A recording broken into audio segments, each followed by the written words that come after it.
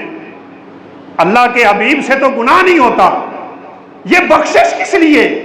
یہ غفرانک کا کلمہ کس لیے؟ اس لیے کہ یا اللہ میں جتنی دیر اس چار دیواری میں بیٹھا رہا ہوں تیرا ذکر نہیں کر سکا، یہ لمحہ تیرے ذکر کے بغیر گزرا ہے، مجھے معاف کر۔ ہم کتنا ذکر کرتے ہیں رب تعالیٰ کا، اس لیے خود کو بڑی بدلنے کی ضرورت ہے۔ اللہ رب العزت سے دعا ہے وہ ہمیں اپنے پیغمبر کے اسوہ حسنہ پہ چلنے کی توفیق دے، ہمیں ملت ابراہیم علیہ السلام کا پابند بنائے، اس سنت ابراہیمی کے اصل مقاصد کو سمجھنے کی توفیق دے، اور اللہ رب العزت مسلمانوں کے یہ جذبات جو قربانی کی شکل میں ابراہیم علیہ السلام کی سنت کو تازہ کرنے کے لیے وہ دیں گے، اللہ ان کو قبول فرمائے۔ وآخر دعوانا الحمدللہ رب